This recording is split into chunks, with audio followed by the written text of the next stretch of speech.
It's the Brad and John Show. It is the Brad and John Show, but you know what? More importantly, you know what it is?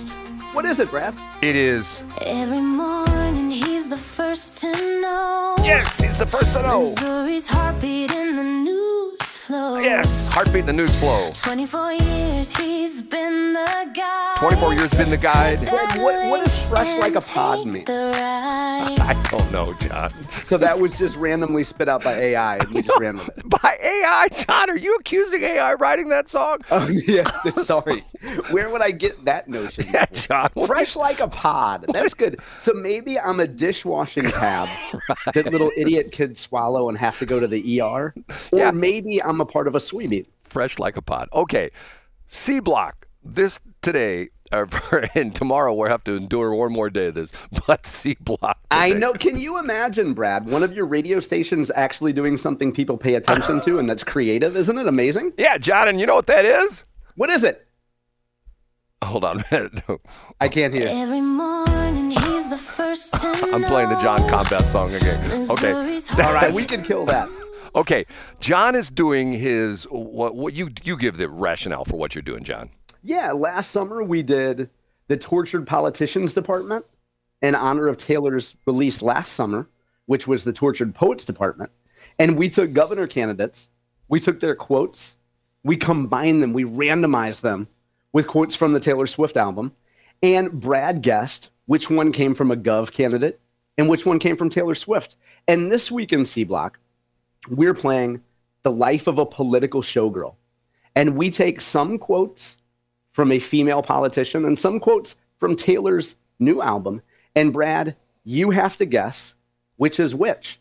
And at Brad's suggestion, and he was right about this, we read the quote and then Brad takes a guess and then we say whether he's right or not. So half, or roughly half, give or take, whatever the day is, I guess, will be from the politician and half will be from Taylor. Brad, are you ready to go? John. And do you know who the politician is today? Who's the politician? And I'm ready to go. Matter of fact, I'm all warmed up from yesterday because I had a good day yesterday again. You did have a great day yesterday. Today, the politician is Catherine Hanaway. Oh.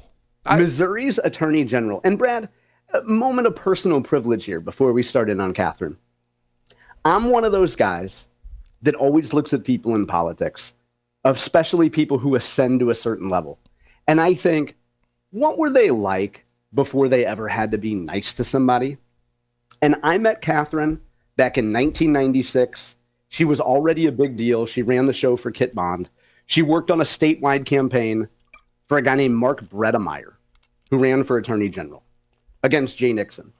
And Bredemeyer had about as much chance of getting elected Attorney General in 1996 as you have of, getting another $500,000 loan from the Bank of Washington. The odds were not good, but Catherine ran that campaign, I think out of a favor to Kit. Anyway, I worked for a guy named Carl Bearden, who ran for state treasurer, who also had no chance of winning. The point is, Catherine in those days was very good to me.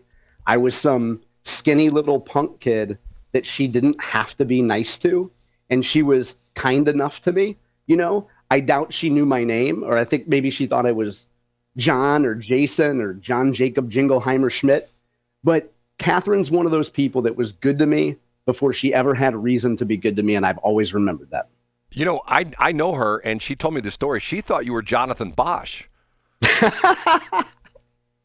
Yeah, actually, but it was because she was seeing triple. Oh. And I exposed my pot belly, and she's like, someday that guy will get in a Hoosier fight with a Democrat state rep at a campaign office. Brad, I'm ready with number one. Are you ready? I'm ready, John. I worked a little too hard and not smart enough. That's Camilo Peterson. That is rare camel toe Peterson. You're correct. No, is it Catherine or Taylor, Brad? Taylor. The correct answer is Catherine Hanaway. Oh, man, I'm off to a bad start. Okay. Hey, that's okay. That was a 2014 episode of Politically Speaking. And if you're new to politics, you might think that Rosenbaum's just started that in the last 5 years or so. Oh, no. He used to do it with Joe Manis back in the day. And Catherine was talking about what it was like when she lost a 2004 race to Robin Carnahan. And Jason asked, hey, what'd you learn?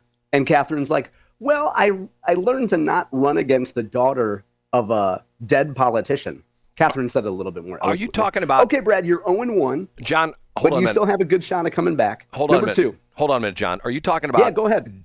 FYI, Joe Manis? Is that the same Joe Manis we're talking about? FYI. Just FYI. For folks who don't know, if you follow Joe Manis on social media and she retweets something from, I don't know, a Chinese communist, she'll say, FYI, just for information. Right. Not taking sides. Right, yeah, okay, which you know is not the truth. Okay, number 2.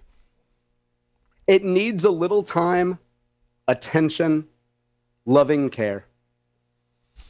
Catherine Hanaway. The correct answer is Catherine Hanaway. Wow. Way to go, Brad. Yeah, I know. So you're 1-1. You're batting 500 now. Catherine, just within the last month, was down in Springfield and was asked about, I think there's some apartment building where there's a lot of oldies, and it took forever for the company to replace the elevator or something. Anyway, so Catherine was talking about that particular issue. Okay, number 3. I'm never going to let you down. I'm never going to leave you out. That's got to be Taylor. The correct answer is Taylor Swift. Wow. Yes, Brad. That's in the song Eldest Daughter. Okay, you're 2-1. Number 4. Midnight. Why not when the sun goes down? That's a tough one. That could be. I'm going to go with Catherine. The correct answer is Catherine Hanaway. Wow. Way to go, bro. I tried to throw you off with Midnight. You know, Midnight is an important theme in a lot of Taylor songs and albums. Catherine was talking about, she was criticizing Jay Bird Nixon because Jay sets this arbitrary, during the Ferguson riots, of midnight. And Catherine's like, dude, midnight? Why not sundown? You know? Okay, so Brad, you're 3-1. I still don't think there's any way you can outdo your 8-2 that you had with, was that with Corey? Yes. No, that was with Kara Spencer, right? Yes, Kara Spencer, yes. That's what it was. Okay. Number 5. One moment involving him keeps ringing in my ears. I think that's Catherine Hanaway again. The correct answer is Catherine Hanaway. Wow. Way to go, Brad. Boy, you know, when we involve a male and memories, I thought that one would throw you off. Catherine was talking about adopting her son and taking a trip to Eastern Europe and coming back. And there was like a TSA guard or some sort of bureaucrat that welcomed them back and said, congratulations, Mrs. Hanaway. Your son is an American. Isn't that a beautiful moment, Brad? Yes. And matter of fact, it reminds me of Elaine Page singing as well, too. You don't even know who Elaine Page is, do you? I don't know. Is that Sam Page's grandma? Elaine Page is a famous, she's like the Barbara Streisand of England, and one of her most memorable roles is she sang the song Memories in Cats. Am I a gay guy or what? Now, if... Wow. Is that Memories in the corner of my mind?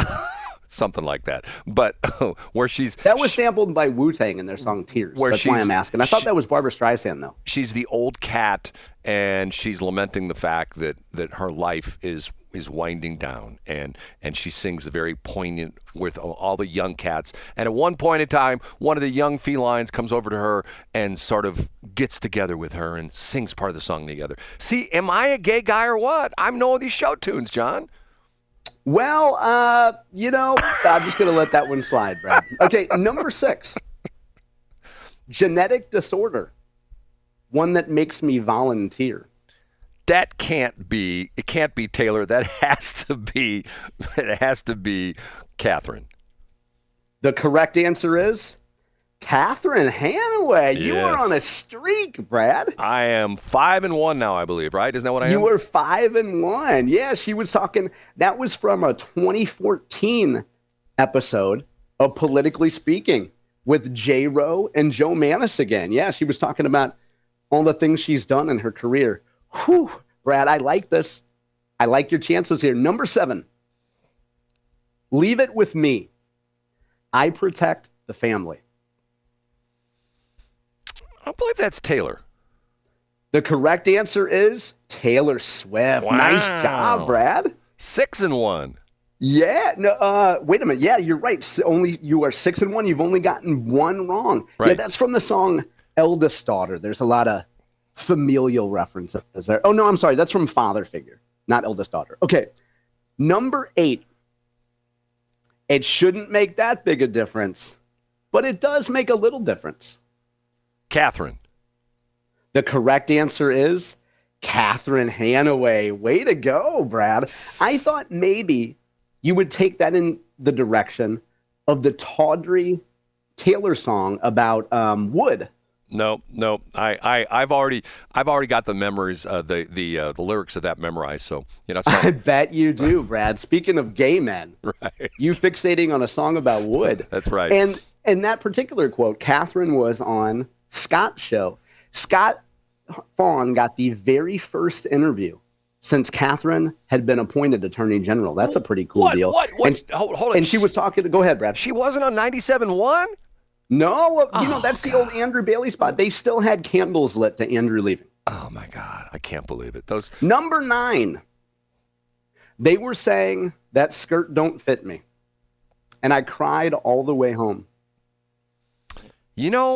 I'm going to take a guess on this one. I would say that was Taylor Swift, but being the fact that Catherine Hanaway has gone through this physical transformation where she's lost, I think over 100 pounds, wasn't it? Something like that. And I can say those kind of things because I once upon a time weighed 162 and 2 years later I weighed 310. So I can say people who lose weight like that, I am in their corner. I want to say Catherine Hanaway. No? The correct answer is Taylor Swift. Oh, man. Darn it. That's okay, Brad. Brad, you can still, what are you right now? You're 6-2? No, 7-2. 7-2. 7-2. Last one. All right. And by the way, Brad, I don't think it's possible. I mean, Catherine Hanaway was never 500 pounds, so I don't think it's possible to lose 400. Did you mean maybe 100? No, I said 100. Did I say? You said 400. No, I meant 100 pounds. Oh, okay. Yeah. Okay. We're neither of us are math guys. Okay, so you are 7-2 right now? Right. Okay, this is the last one. And my advice is to always answer the question. Better that than to ask it all your life. Boy, this is a toughie. I'm going to say Catherine. The correct answer is Taylor Swift. Oh, and I'm 7-3. From the song Ruin the Friendship. Brad, if you ever choose to listen to that song, just be advised, you'll be bopping along in your car. Your foot will be heavy on the accelerator, like your name is Shelley Barr. And then Taylor comes wham with a left hook. Abigail called with the bad news. I don't know those lyrics. I'm not a girl or like Brad, a gay man. Okay, Brad, you went 7-3. You almost beat the Kara Spencer Day. You know what, John? What's that, Brad? You know why I didn't go 8-2? Why is that? Take your headphones off a little bit. Okay, I'm ready. Don't be bamboozled. I was bamboozled. You got bamboozled. Brad, you know that even if you hit 500 in the major leagues, that's impossible. You got 7 out of 10. I think you should be very proud of yourself. Well, it was hard, John. It was really hard. And the interesting thing about it was I asked, take your headphones off a minute, John. I asked Catherine, I said, Catherine, do you think I can get all yours right as opposed to Taylor Swift? And she said, what would you do with a brain if you had one? That's what she said, John. Brad, when you unfortunately pass away in the next few weeks, one of the first things I'm going to be doing is burning whatever physical manifestation of that clip that we have. It's one of my all-time favorites.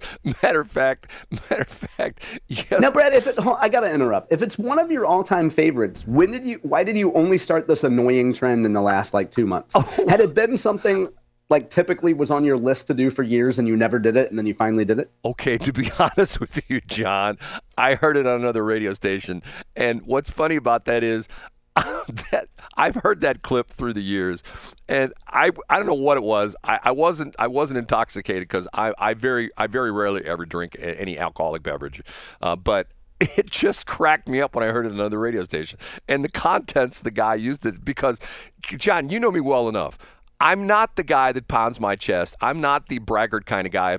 If anything, I'm more of the self-deprecating kind of guy, right? Absolutely, that's accurate. So the idea being is that what would I do with a brain if I had one? It clicks. It's me, John. It's me, John. That's all there is to it. Now, in elementary school, of course, we watched the black version of that, The Wiz. Did you ever watch The Wiz? No.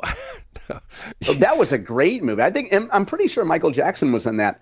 But there's got to be a version where that version of Dorothy says something tantamount to what would you do with a brain if you had one, right? John, I have to be honest with you. There's a new version of The Wizard of Oz, which has got all senior citizens, all the old people in it, and it's called The Wheeze. I don't know if you've heard this one or not, but it's... Oh, yeah. And half of them try to go play pickleball, and then the rest of them are wheezing. John, I have to tell you something. I should tell you this. I had a meeting with a prospective client the other day, and I thought to myself, as this person explained to me that, oh my God, they're not doing that much with their business anymore. They're concentrating on, guess what, John? Pickleball. Yes. I'm thinking to myself. And without giving it away, how can are they selling stuff to pickleball people? No, it's just to the point. You don't have to give away the client. No, this was a person that's run a business for a while, and I guess the business is winding down on them, and they're not. See, that was the whole thing. It was like a sales call that I wasted my time on because they're essentially winding down their business because they're having too much fun playing a pickleball. And all I can tell you is the orthopedic surgeons of the St. Louis area, thank you for all the pickleball courts, because every time there's a new pickleball court that's christened, there's a orthopedic surgeon that buys a new Mercedes. Get what I'm saying, John? Yeah, I get it, Brad. Those folks should not be out there bouncing around. Right. They're tearing up, and if anybody knows about tearing up, it's to the point where we've talked about this before. I think I'm up to, in my life history, I think I'm up to like 17 broken bones I've had in my life or something like that. And the interesting part of it is, I run into people that say, I've never broken a bone in my life. I'm going, how's hey, Brad, that possible? I've never broken a bone in my life. You've never broken a bone in your life? No, and never. We've discussed this many times on the show. Never. Come on. Never in my life. Yeah, we've discussed it many times on the show, Brad. And you have a theory, which is that people who haven't broken bones have been coddled their whole life. Right. Which somehow ignores the fact that I'm from Spanish Lake. And Brad, I'd also like to point out, since we're over time, that tomorrow the quotes will be from the matron saint of the Brad and John Show. Well, now hold it. Del Walmsley told me that he got in a fight with you and he broke one of your fingers. Yeah, he did, right? Yeah, true? It was the Sharks and the Jets, but we were all black and we were off of Howder Shell looking for ditchweed. It's 8:02. Okay, John. Hey, once again, come see me. John won't come see me, but come see me. Of course I won't. I have a life. The the St. Louis Business Expo, St. Charles Convention Center, which is right behind Embassy Suite, right there at 70 between 94 and 5th Street in St. Charles, on the south side of 70. I'll be there between 11 and 4 today, and if I'm not at the booth, I'm walking around, just stick around and I'll be back. Okay, or you can just call me 314-280-8880. There you go. And by the way, I won't say that, because John Bosch would be mad at me.